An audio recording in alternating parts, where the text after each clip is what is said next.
નમસ્કાર મિત્રો, સ્વાગત છે તમારું અમારી યુટ્યુબ ચેનલમાં। મિત્રો, આજે આપણે જાણીશું બેંક ઓફ બરોડા દ્વારા ભરતી પાડેલ છે એપ્રેન્ટિસશીપ ભરતીમાં બેંક ઓફ બરોડા દ્વારા જાહેર થયેલ છે। તેમાં કુલ જગ્યાઓ 5,000 પર ભરતી થયેલ છે।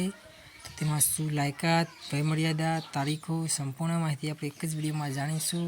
તો આ બેંક ઓફ બરોડાની ભરતી વિડીયો જોવાનું ભૂલતા નહીં। અને ખૂબ સારી એવી જગ્યા પર સારી એવી એપ્રેન્ટિસશીપની ભરતી આવેલ છે। શું પગાર ધોરણ રહેશે, સંપૂર્ણ માહિતી આપણે આજે વિડીયોમાં જાણીશું। તો વિડીયોમાં બન્યા રહેજો।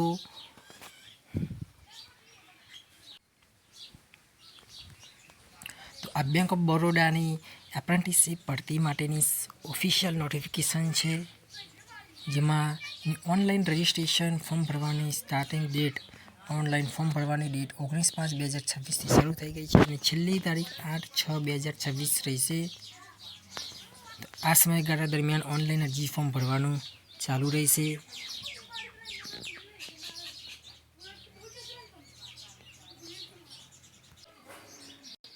તો આ રજિસ્ટ્રેશનમાં જે NATS પોર્ટલ પર જે એપ્રેન્ટિસશીપનું જે રજિસ્ટ્રેશન છે તેમાં ઉંમરની વાત કરીએ તો 20 વર્ષ મિનિમમ રહેશે અને મેક્સિમમ 28 વર્ષ રહેશે। કુલ 5,000 જગ્યા પર ભરતી થયેલ છે, જેમાં એજ્યુકેશન ક્વોલિફિકેશનની વાત કરીએ તો graduation degree in any discipline from recognise university or any equivalent qualifications recognise by central government. એટલે કોઈ પણ સ્નાતક ડિગ્રી કરેલી હોવી જોઈએ, કોઈ પણ સ્ટ્રીમમાં ગ્રેજ્યુએશન કરેલું હોવું જોઈએ। પછી ડ્યુરેશન ઓફ ટ્રેનિંગ, એટલે કે આ જોબ છે એ એપ્રેન્ટિસશીપ છે, એટલે આમાં 12 મહિના માટેની તમારે ટ્રેનિંગ જોબ ટ્રેનિંગ રહેશે, જેમાં 12 મહિના માટે તમને સ્ટાઇપન્ડ આપવામાં આવશે। તો કેટલું સ્ટાઇપન્ડ આપવામાં આવશે તેની પણ આપણે માહિતી જાણીશું। જગ્યાની વાત કરીએ તો મિત્રો, ટ્રેનિંગમાં જે કુલ જગ્યાઓ છે આ સ્ટેટ વાઇઝ જગ્યાઓ આપેલી છે। સ્ટેટ છે, નંબર ઓફ સીટ છે અને કેટેગરી વાઇઝ જગ્યાઓ આપેલી છે। PWD કેટેગરી માટે પણ અલગ જગ્યાઓ છે। તો જે સ્ટેટ વાઇઝ જે છે, અંદમાન નિકોબાર છે, આંધ્રપ્રદેશ છે, અરુણાચલ પ્રદેશ છે, આસામ છે, બિહાર, ચંદીગઢ, છત્તીસગઢ, દાદરા એન્ડ નગર હવેલી છે, દમણ દીવ છે, દિલ્હી છે, ગોવા છે, ગુજરાત છે। તો મિત્રો, આપણે ગુજરાતની વાત કરીએ તો આપણા ગુજરાતની અંદર 11 નંબરમાં જે 960 જગ્યા પર ભરતી થયેલ છે। કુલ આપણે 960 જગ્યા પર ગુજરાતમાં ભરતી થયેલ છે।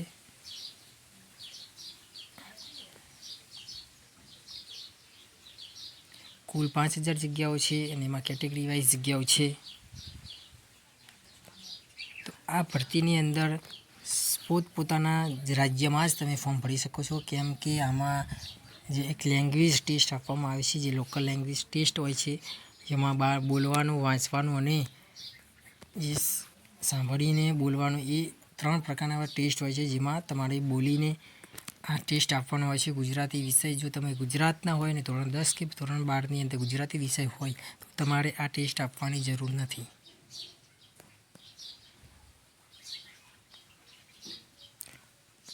આની અંદર રિલેક્સેશન ઓફ અગે લિમિટ, એટલે કે આમાં અલગ અલગ ઉંમરમાં છૂટછાટ પણ આપવામાં આવશે। SC/STને 5 વર્ષની છૂટછાટ આપવામાં આવશે, OBCને 3 વર્ષની છૂટછાટ આપવામાં આવશે।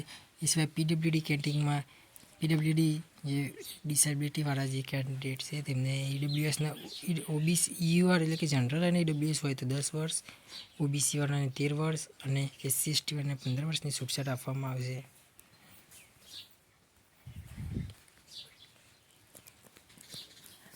ત્યારબાદ આ કઈ કેટેગરી આમાં એલિજિબલ છે PWDની, એની માહિતી આપેલી છે। તો હાઉ ટુ એપ્લાય, આમાં કઈ રીતે એપ્લાય કરી શકાય, તો એની બેંક ઓફ બરોડાની ઓફિશિયલ વેબસાઇટમાં જઈને તમે જે વેબસાઇટ આપેલી છે તે એ વેબસાઇટની અંદર તમે જઈને તમે ઓનલાઈન ફોર્મ ભરી શકો છો।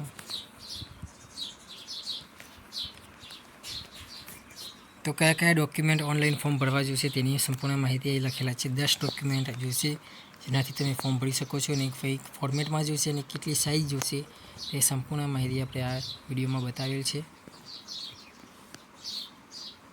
ત્યારબાદ આની સિલેક્શન પ્રોસેસ શું રહેશે આ રિક્રુટમેન્ટ ભરતીની, તો તમારે સિલેક્શન પ્રોસેસમાં તમારે એક ઓનલાઈન એક્ઝામ રહેશે, ત્યારબાદ ડોક્યુમેન્ટ વેરિફિકેશન રહેશે અને ત્યારબાદ test of local language of state, એટલે કે જો આ સ્ટેટનો લેંગ્વેજનો ટેસ્ટ છે એ ફક્ત જે આઉટ ઓફ સ્ટેટવાળા એપ્લાય કરે તો એમના માટે છે. ગુજરાતમાંથી તમે ગુજરાતી વિષય હોય તો તમારે આપવાની જરૂર નથી. ફક્ત એક એક્ઝામ અને એક ડાયરેક્ટ ડોક્યુમેન્ટ વેરિફિકેશન રહેશે.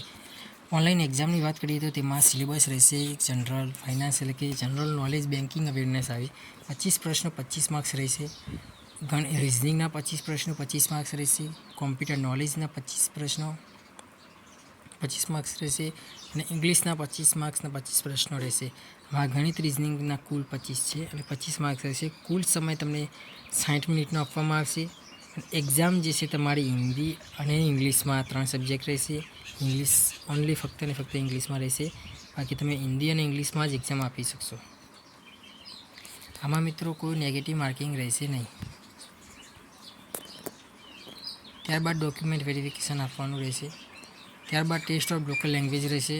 જે અલગ અલગ રાજ્યની અલગ અલગ લેંગ્વેજનો ટેસ્ટ આપવાનો રહેશે. જેમ ગુજરાતમાં ગુજરાતી લેંગ્વેજ છે, ગોવામાં કોણાકણી છે, દિલ્હીમાં હિન્દી છે, દાદરા નગર હવેલીમાં ગુજરાતીનો ટેસ્ટ છે,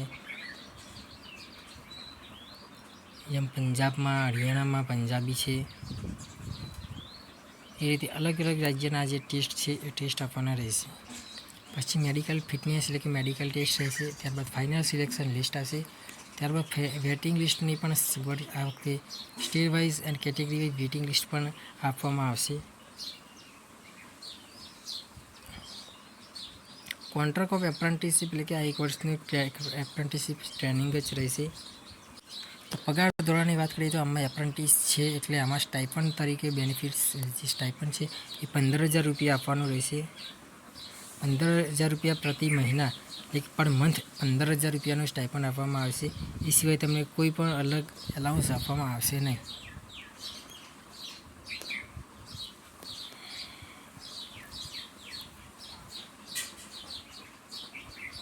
એપ્લિકેશન ફીની વાત કરીએ તો આમાં SC/ST કેન્ડિડેટ માટે 200 રૂપિયા ફી રહેશે પ્લસ GST.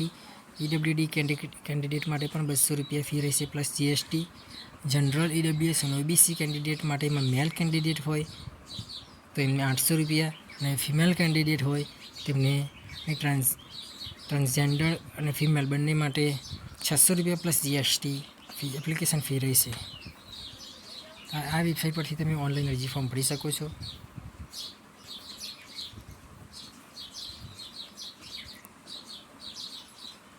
તો આ જે વેકેન્સી છે ગુજરાતમાં કયા કયા જિલ્લામાં કઈ કઈ જગ્યાએ કઈ કઈ બેંકમાં જગ્યાઓ છે એ રીતે અમદાવાદમાં અલગ અલગ લોકેશનમાં જગ્યાઓ આપેલી છે કે આ જગ્યા ઉપર અમદાવાદમાં ભરતી છે, અમરેલીમાં જગ્યાએ વેકેન્સી છે, આણંદમાં છે. એ રીતે અલગ અલગ જિલ્લાઓમાં વાત છે. ધારો કે આપણે એક વાત મહેસાણાની વાત કરીએ તો મહેસાણાની અંદર અલગ અલગ બેચરાજી છે કે ભાંડુ છે. એ રીતે અલગ અલગ બેંકમાં જગ્યા છે, કડી છે, કલોલ છે. એ રીતે ખેડામાં અલગ અલગ જગ્યાએ વેકેન્સી છે, કચ્છમાં અલગ અલગ જગ્યાએ વેકેન્સી છે, મહીસાગરમાં છે. એ જિલ્લા વાઇઝમાં કઈ કઈ જગ્યાએ કઈ બેંકમાં વેકેન્સી છે તેની માહિતી આપેલ છે. તો આ તે બેંક ઓફ બરોડા દ્વારા જાહેર થયેલ એપ્રેન્ટિસશીપ ભરતીની માહિતી. કુલ 5,000 જગ્યા હતી. તો આપણે સંપૂર્ણ માહિતી આપણે આ વિડીયોમાં જાણી છે. જો વિડીયો મિત્રો ગમ્યો હોય તો લાઇક, શેર અને સબસ્ક્રાઈબ કરવાનું ભૂલતા નહીં. કોઈ પણ માહિતીની જરૂર હોય તો કોમેન્ટ કરી શકો છો અને આનું ઓનલાઈન અરજી ફોર્મ કેવી રીતે ભરવું તેના પણ આપણે વિડીયો બનાવી દઈશું. મિત્રો વિડીયો ગમ્યો હોય તો લાઇક, શેર અને સબસ્ક્રાઈબ કરવાનું ભૂલતા નહીં. થેન્ક્સ. જય માતાજી.